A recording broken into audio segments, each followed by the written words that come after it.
Hello mga super! Let's go to Pure Gold 12/12 Hakot Pambansak Hakot Day. Diba? Let's go! Alas 2 na ang madam nakapunta kasi ang dami pang inang-asikaso sa buhay. Oh, let's go. Ito yung ating mga lasta-lasta.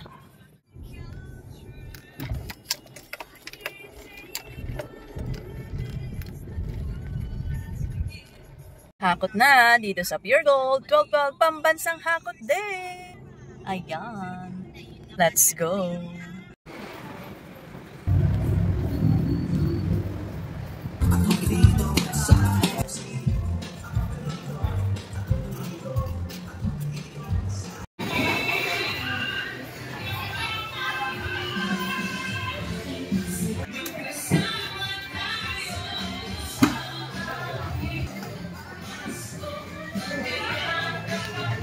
Dito tayo sa alak, wala nang natira mga Alfonso.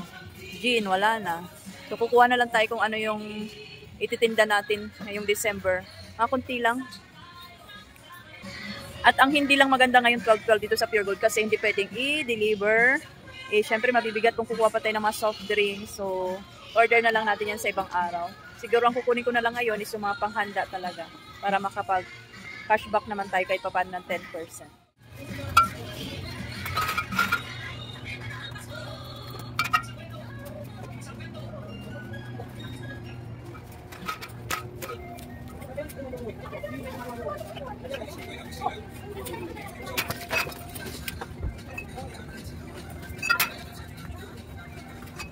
Yan guys, yan lang yung mga alak natin. Mas marami naman bumibili ng ng beer at saka Red Horse talaga. Yun na lang damihan natin. Ito mga ano lang. Sa Alfonso meron naman sa ahin. Dito tayo sa mantika. Damihan natin yung mantika kasi pag December, madami bumibili ng mantika. Mga benta sa akin itong mga mantika na mga ganito. Yan, mga ganito, mabenta to. Ram na Diez, pang mayaman. Iba kasi ayaw gumamit ng libote, kaya gusto nila to. Coco Mama, naubusan na tayo ng maliit na Coco Mama. Malaki na lang, mabenta din to ngayong Pasko kasi lahat ginagamitan nila ng Coco Mama, mga ibang lutuin. Kaya maglagay tayo ng 10 piraso. Dito naman tayo sa mga pang-salad. Diba? Ito na lang, wala na.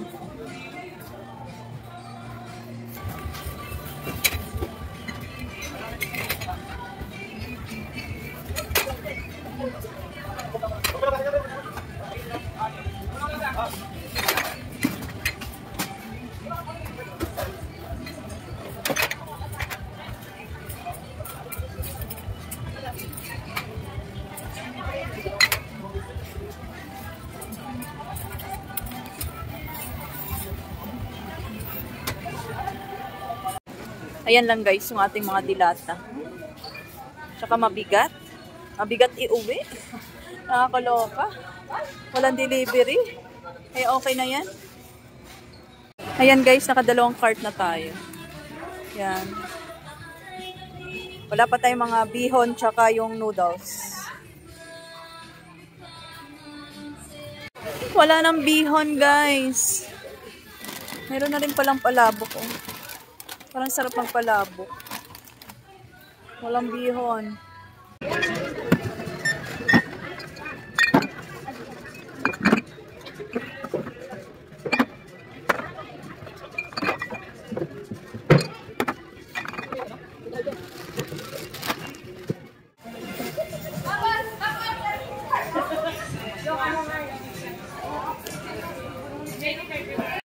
Nagutom na ako.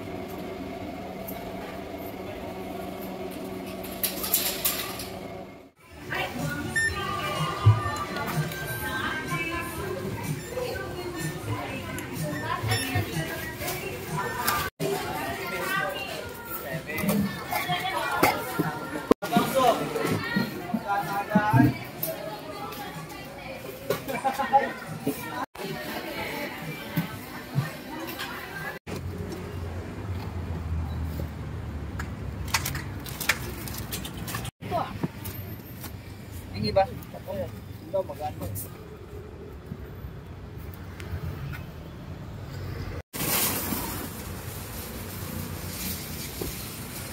At ito na nga, nagtapos na tayo sa ating paghahakot. Pambansang hakot day na nakaka-stress. Ang sakit sa loo. Sakit na ako mag-ikot-ikot doon. Ang init sa loob ng Pure Gold. Di kinakaya ang daming mga box. Sana all. So ito yung ating mga nahakot for today. At ito nga ang resibo.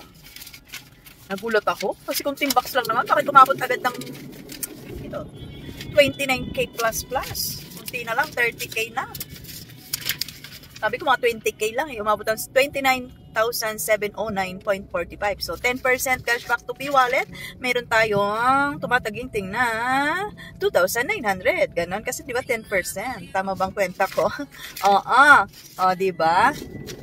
At walang alak yan. Mga alak lang na mga kung anong alak. Soju, mga ano pa ba yung mga wine, gano'n lang yung mga alak ng dampot ko. May dalawang akong Alfonso na malaki. Yun lang. Tsaka wala din soft drinks kasi nga ang bigat. Di naman kasya dito sa sakyan eh. Wala silang delivery. Sabi ko baka bukas, hindi ba hindi pwede ngayong one deliver. Iba ka bukas pwede na. Isa ba hindi din daw pwede. Basta kailangan pag umakot ka ng kanilang hakot day, uwi mo. Ganun. At tsaka maganda pa rin yung dati-dati na 10% discount. Kasi makaka-discount ka talaga. Kasi hindi naman lahat mayroong P-Wallet. Diba? Kailangan pang i-activate. So, yun lang. Yun lang ang pangit. No? Kasi ang iba walang namang P-Wallet. So, hindi sila makapag-avail. Mag-activate pa sila. Hassle naman yun. O, diba? So, at least tayo, dahil meron tayong Pure Gold Mobile, meron tayong P-Wallet. So, meron tayong cashback na 10%. O, diba? O, pwede natin gamitin yung pang-grocery. Yun nga lang, walang pre-delivery. Kaya yung iba, hindi na nagpunta kasi ipamamasay pa nila, ganun din, di ba? Hindi rin naka-discount. So anyhow, uwi na tayo sa Russia Mini Mart at magtitinda pa tayo. Okay, let's go. So ito ay hindi ko muna bubuksan, diretso to sa loob ng bahay at next week na tayo kasi bukas weekend na, Sabado, Linggo, wala tayong tendera. Diretso muna to sa loob. Sabi ko nga, abang na kayo at ang bibigat. Reklamo sa bagger. Sabi ko, no, bigatan, bigat buong buhat, di ba? Nakakaloka yan. So yun lang ating hakot day 12-12 dito sa Pure Gold. Bye-bye! Wait, blah, blah, blah.